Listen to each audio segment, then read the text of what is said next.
एक बिजनेसमैन पति का अपनी पत्नी से मामूली बात पर झगड़ा हो जाता है और उसके बाद पति गुस्से में आकर अपनी पत्नी की हत्या कर देता है।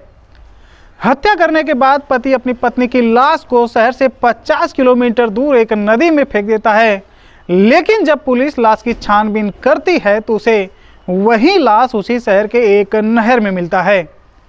अब पुलिस के सामने ये सवाल पैदा होता है कि जब लाश को 50 किलोमीटर दूर नदी में फेंका गया था तो आखिर ये लाश इसी शहर की दूसरी नहर में कैसे मिली।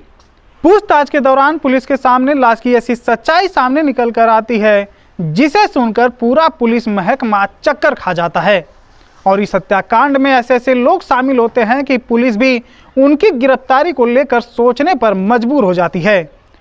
तो चलिए जानते हैं आज की एक और बेहद हैरान और चौंकाने वाली घटना के बारे में। नमस्कार, मैं हूं प्रदीप दुबे और आप सभी लोगों का हमारे चैनल पर बहुत बहुत स्वागत है। दोस्तों, आज की जो सच्ची घटना है वह उत्तर प्रदेश के कानपुर शहर के कौशलपुर इलाके की, जहां 36 साल की अंजना नाम की महिला अचानक अपने 2 बच्चों को घर में छोड़कर कहीं गायब हो जाती है। इस बात का पता अंजना के मायके वालों को चलता है तो पहले तो वो अपने हिसाब से अंजना को ढूंढने की कोशिश करते हैं, लेकिन बहुत ढूंढने के बाद भी अंजना का कहीं पता नहीं चलता। जिसके बाद अंजना की बहन बबली पुलिस स्टेशन पहुंचकर अपनी बहन की गुमशुदगी की रिपोर्ट दर्ज करवाती है और साथ ही वो अपने जीजा सुलभ पर अपनी बहन की हत्या करने का शक पुलिस के सामने जाहिर करती है। जिसके बाद अंजना का पति भी पुलिस स्टेशन पहुंचकर अपनी पत्नी की गुमशुदगी की रिपोर्ट दर्ज करवाता और वो अपने दिए गए बयान में कहता है कि अंजना और उसके बीच मामूली बात पर कहासुनी हुई थी, जिस पर वो घर छोड़कर चली गई। पुलिस दोनों के बयान तो दर्ज कर लेती है, लेकिन वो इस केस में ज़्यादा दिलचस्पी नहीं दिखाते हैं। उधर अंजना की बहन बबली और उसके मायके वालों को लगता है कि पुलिस मामले को गंभीरता से नहीं ले रही है, तो वो नजीरबाद थाने पर प्रदर्शन करने लगते हैं। जिसके बाद पुलिस फौरन एक्शन में आ जाती है और मामले की गंभीरता समझते हुए अंजना की तलाश करने में जुट जाती है। बात है 7 जनवरी की, जब कानपुर के पनकी नहर में एक महिला की लाश पुलिस को मिलती है। लाश की ऐसी बुरी हालत रहती है कि उसकी पहचान कर पाना पुलिस के लिए मुश्किल साबित होता है। लिहाजा वो अंजना के पति सुलभ और उसके मायके वालों को लाश की पहचान करने के लिए पुलिस स्टेशन बुलाते हैं। अंजना की बहन बबली लाश को देखते ही बोल पड़ती है कि वो उसकी बहन अंजना की ही बॉडी है, लेकिन अंजना का बेटा ये मानने को तैयार ही नहीं रहता कि ये उसकी माँ हो सकती है। लिहाजा बहुत मनाने के बाद अंजना का बेटा अपनी माँ को मुखाग्नि देने को तैयार हो जाता है। सब कुछ हो जाने के बाद पुलिस सुलभ को पूछताछ के लिए थाने बुलाती है, क्योंकि लाश मिलने के बाद पुलिस को सबसे पहला शक सुलभ पर ही जाता है। लेकिन सुलभ बड़ी चालाकी से पुलिस के सवालों से बच निकलता है। उधर पुलिस भी इतनी जल्दी हार मानने वालों में से नहीं रहती है। लिहाजा वो सुलभ के घर के आसपास लगे सीसीटीवी फुटेज को खंगालने में लग जाते हैं। जिसके बाद वो देखते हैं कि सुलभ अपनी कार में एक भरी हुई बोरी डाल रहा है, लेकिन उन्हें ये कंफर्म नहीं होता है कि उस बोरी में अंजना की लाश है या नहीं है। जिसके बाद पुलिस उस रात का सच जानने के लिए फॉरेंसिक एक्सपर्ट की सहायता लेती है और सुलभ के कार की जाँच की जाती है।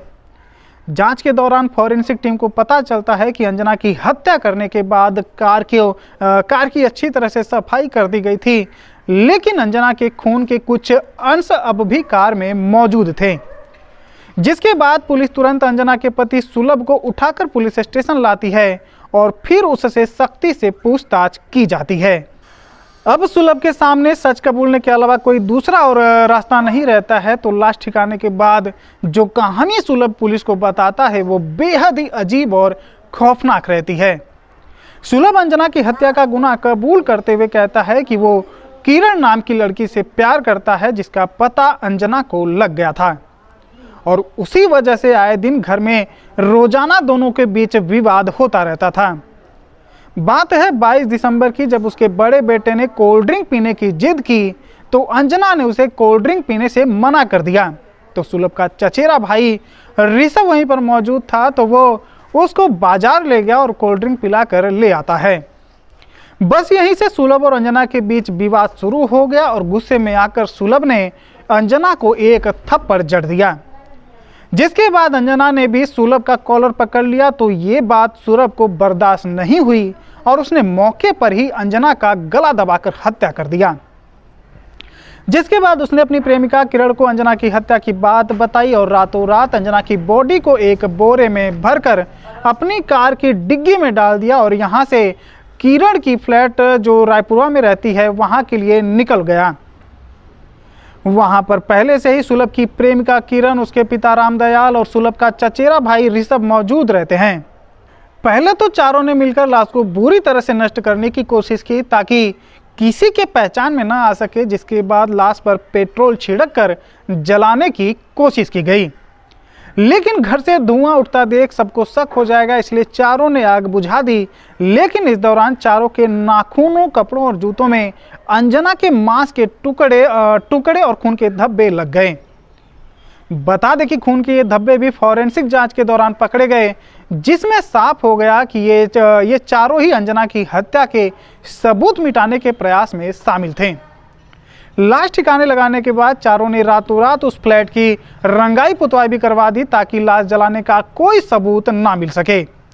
जिसके बाद पुलिस ने चारों आरोपियों सुलभ, ऋषभ, किरण और रामदयाल को गिरफ्तार कर लिया। लेकिन इस मामले में सबसे चौंकाने वाली बात तब सामने आई जब पुलिस को पता चला कि जो लाश पनकी नहर से उन्हें मिली है और जिसे वो अंजना की लाश समझ रहे हैं, असल में वो अंजना की लाश है ही नहीं, क्योंकि सुलभ और उसके चचेरे भाई ने अंजना की लाश को कानपुर शहर से 50 किलोमीटर दूर पांडु नदी में फेंका था, जिसका पनकी शहर से कोई लेना देना ही नहीं है।